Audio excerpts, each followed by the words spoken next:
I think they went in too fast, but in the inquest that was sorted out. I've driven through the tunnel myself. It's been 20 years since Princess Diana tragically died in a car crash in Paris. But the deep sense of loss continues to resonate with those who were close to her. Among them is Colin Tebbutt, her regular driver, who recently opened up about his feelings and experiences in his first live television interview since the accident.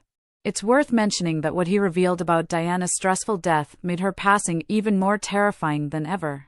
Hold your breath to listen to Colin Tebbutt's story about Diana. Colin appeared on a friendly chat with hosts Kate Garraway and Ben Shepherd, where he struggled to hold back tears as he recounted the harrowing events following the crash and expressed his lingering sense of responsibility.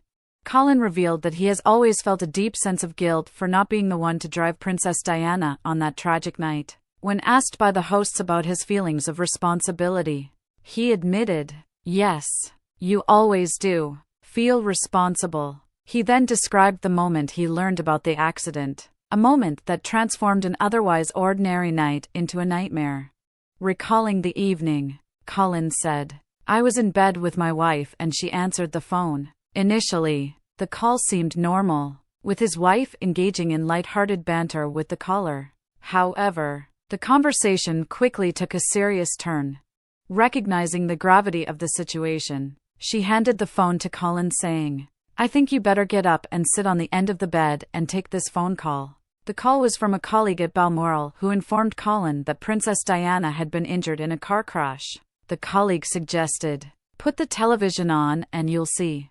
Colin immediately turned on the TV where he saw the devastating news being broadcast. The shock of the news hit him hard as he watched the tragic events unfold on the screen.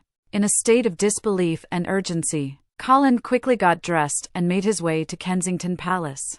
The drive there was filled with a mix of emotions: shock, sorrow, and a looming sense of helplessness. Upon arriving at Kensington Palace, Colin was confronted with the full reality of the tragedy that had befallen Princess Diana. The exchange between Colin Tebbutt and hosts Kate Garraway and Ben Shepherd grew increasingly emotional and intense when Colin was asked to recount the moment he realized the full gravity of Princess Diana's condition. Kate Garraway posed the question, "When did the news come through that it was even worse than you thought and you were summoned?" "I guess, to go to Paris?" Colin took a deep breath before responding, the weight of the memories evident on his face. "Yes, it was quite difficult," he began. Robin Cook, who was then the Foreign Secretary, was on television giving what had happened. He was explaining that she was injured, but in fact, the private secretary, Michael, was telling the six of us in the office that sadly, she had died. The discrepancy between the public announcement and the private reality added a layer of confusion and heartache. Robin Cook's statement created a temporary sense of hope that Princess Diana might survive, but this hope was cruelly dashed by the private secretary's devastating confirmation of her death. At this point in the conversation, Ben Shepherd interjected, "So at that point, they then say, 'We need to bring Diana back and you're charged with going out there?'" "Yes," Colin confirmed, his voice steady but filled with emotion. The enormity of the responsibility assigned to him was clear. He was tasked with bringing Princess Diana's body back to England, a duty both profoundly important and personally painful. Kate Garraway then asked the question that delved into the most heart-wrenching part of his experience.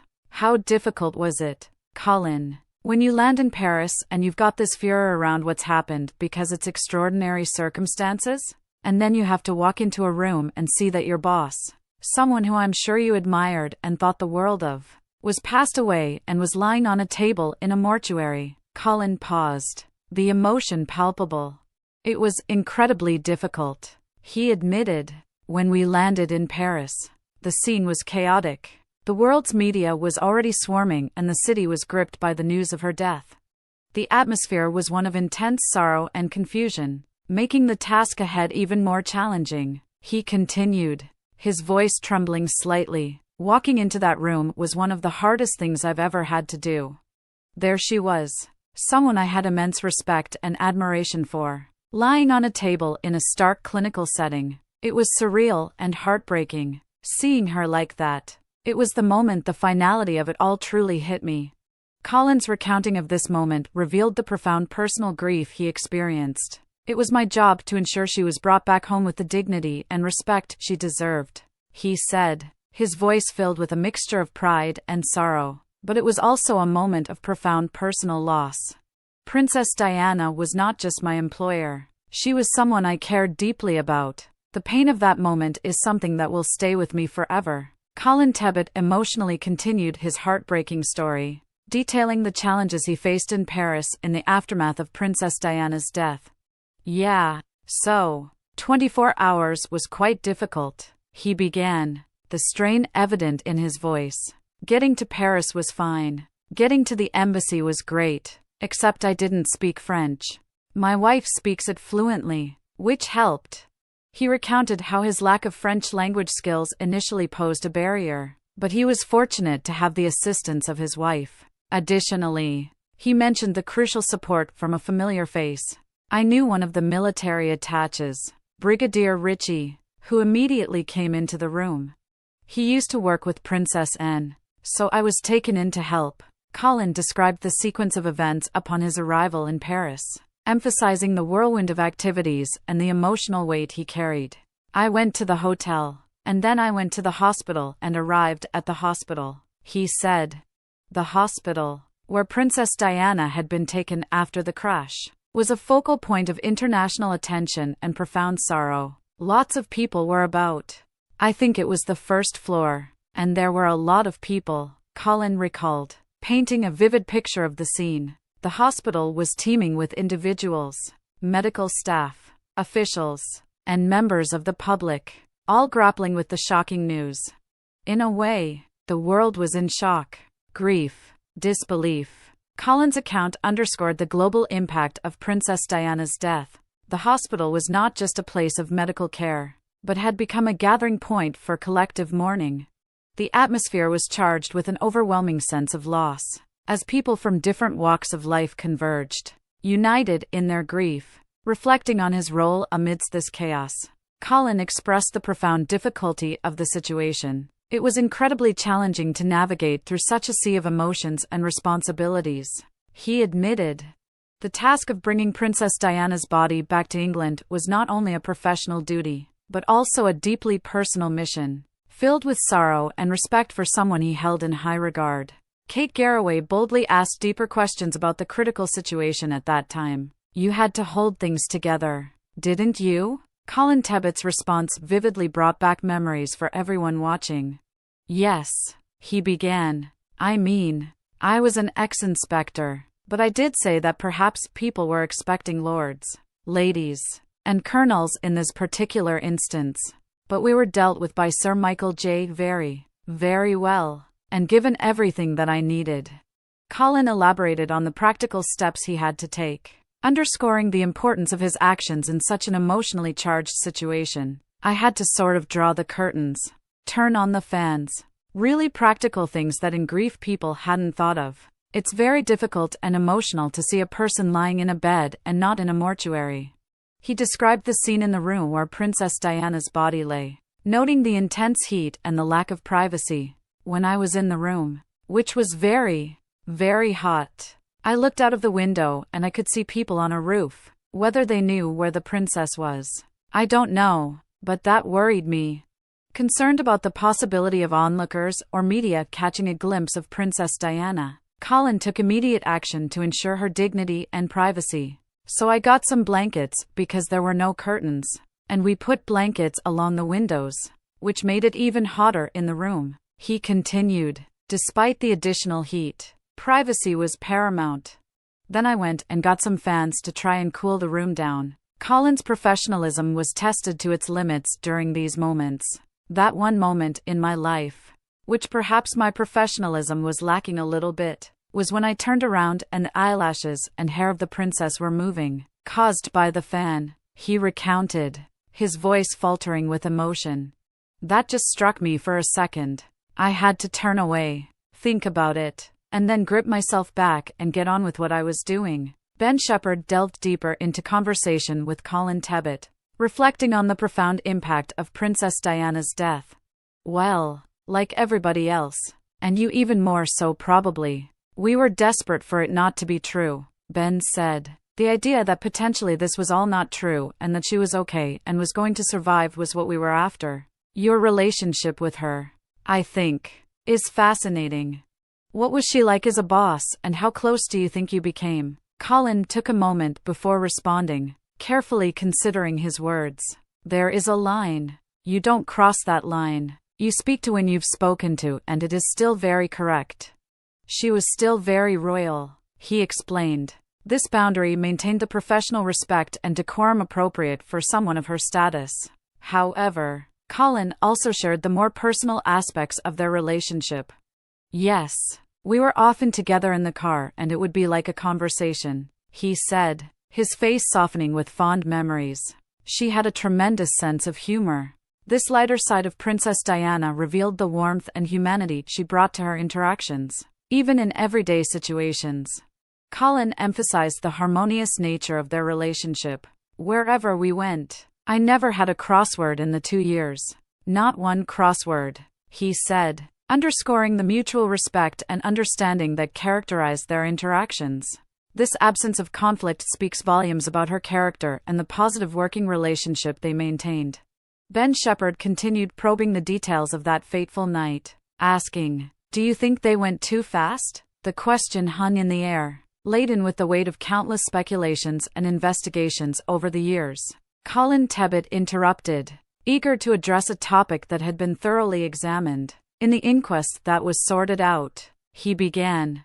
The inquest had delved deeply into the circumstances surrounding the crash, seeking to unravel the truth amid widespread public interest and media scrutiny. Colin then shared his personal experience with the location, adding a layer of first-hand insight. "I've driven through the tunnel myself," he said, referring to the Pont de l'Alma tunnel in Paris, where the crash occurred.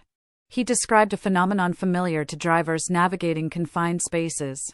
There are stations in the tunnel which, if you can be taken a little bit by, if you meet 2 trains in a station and one moves out, you think you're moving too fast where there's static. It's getting a little bit worrying. He explained that the visual perception within the tunnel could create a misleading sense of speed. So whatever happened, I went perhaps a little bit too fast and was taken away with the lady in the back. This comment underscored the potential for disorientation and misjudgment, especially under pressure or in unfamiliar conditions. In this stressful interview, Colin Tebbutt also bravely shared the difficult situations that took place in the operating room. He remembered the story that Dr. Monsef Damon told. He said that Princess Diana was brought to Piti-Salpêtrière Hospital around 2 a.m. on August 31, 1997. The paramedics had worked tirelessly at the scene to stabilize her following a cardiac arrest, but the severity of her injuries became apparent once she arrived at the hospital. Upon her arrival, Diana underwent a series of X-rays which revealed the extent of her injuries. She had very serious internal bleeding. This alarming discovery prompted immediate and intensive medical intervention. Dr. Damon, alongside a team of doctors, undertook several procedures in a desperate attempt to control and stabilize her condition. One of these procedures, performed by Damon himself, was crucial in their efforts to save her life. "I did this procedure to enable her to breathe," Damon explained to the Daily Mail. "Her heart couldn't function properly because it was lacking in blood." As the medical team worked frantically, Damon realized that the situation was even more dire than initially thought. He discovered that Diana's pericardium, the protective membrane around the heart, was torn, exacerbating her already critical condition. This tear meant that her heart was unable to function properly, compounding the challenges the doctors faced. At 2:30 a.m. on August 31, 1997, the call was made to Professor Alain Pavey, renowned for his expertise in cardiac surgery. Recognizing the gravity of the situation, Professor Pavey promptly responded and arrived at Piti-Salpêtrière Hospital to join the medical efforts to save Princess Diana's life. Inside the operating room, a team of doctors, including Professor Pavey, worked feverishly to uncover the source of Princess Diana's profuse bleeding. It was a race against time, with every passing moment crucial in their efforts to stabilize her condition. Finally, they identified the devastating cause: a tear in her upper left pulmonary vein near the heart. This tear, as later described by The Independent in 2011, amounted to a hole torn in her heart. Dr. Monsef Damon vividly recalled the intensity of the situation, describing how Professor Pavey meticulously sutured the tear in a desperate bid to save Princess Diana's life. However, despite their best efforts, it soon became apparent that the damage was irreparable, as Princess Diana's heart struggled to maintain its rhythm. Her condition rapidly deteriorated. "We tried electric shock several times," Damon recounted to the Daily Mail, reflecting on the desperate measures taken to revive Princess Diana. "But we could not get her heart beating again." Despite their relentless efforts, the medical team faced an insurmountable challenge. "We fought hard. We tried a lot. Really an awful lot," Damon continued, his voice heavy with emotion. "We could not save her, and that affected us very much." A sense of anguish and defeat permeated the room as the medical team grappled with the heartbreaking reality of their efforts falling short. For a full hour, the doctors battled tirelessly to restart Princess Diana's heart, but ultimately, they were forced to accept the inevitable. At 4 a.m., they made the agonizing decision to cease their resuscitation efforts, acknowledging that their valiant attempts had come to naught. Despite the exhaustive efforts of the medical team to save Princess Diana's life, those doctors found themselves subjected to intense scrutiny in the aftermath of her death. The tragic loss of such an iconic and beloved figure cast a long shadow over those who had been involved in her care, including Dr. Monsef Damon and his colleagues. In the wake of Princess Diana's passing, Dr. Damon and his fellow doctors grappled with overwhelming feelings of guilt and sorrow. Despite their expertise and tireless efforts, they were unable to alter the course of events, leaving them haunted by the knowledge that they had been unable to save her. Dr. Damon candidly acknowledged the weight of this burden in an interview with the Daily Mail in June 2021.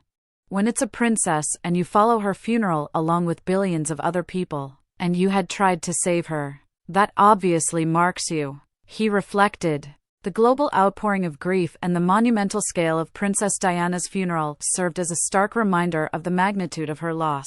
For Dr. Damon and his colleagues, witnessing the immense public mourning only intensified their own sense of responsibility and remorse.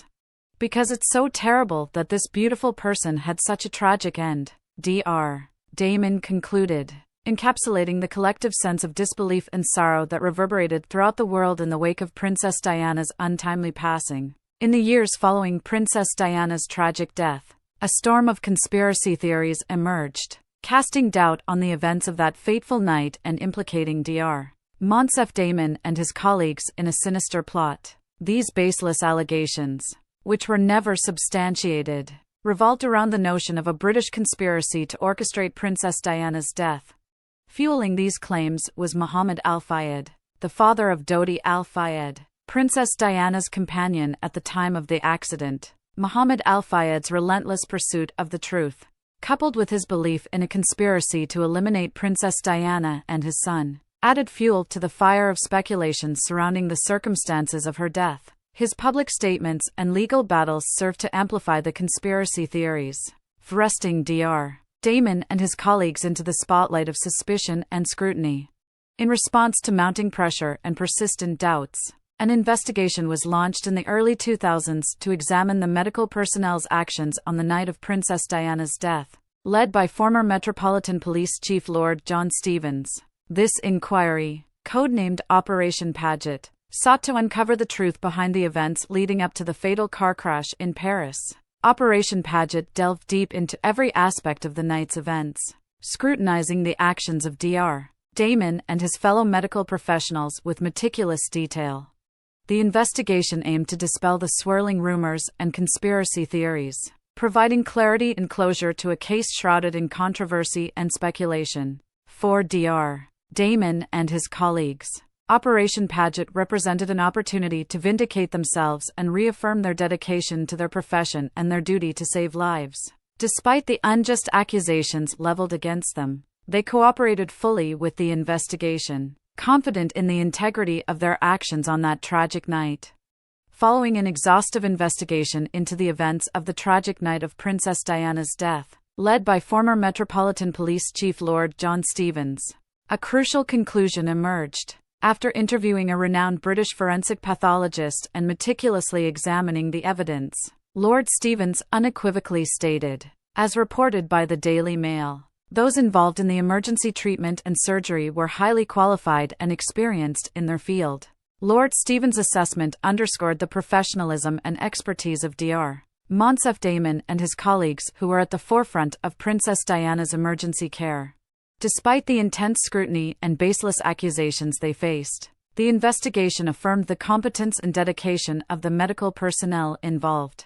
The findings of the investigation provided crucial clarity and closure, dispelling lingering doubts and speculations surrounding the circumstances of Princess Diana's death. Lord Stevens emphasized that the evidence showed that every effort was made to save the life of the Princess of Wales.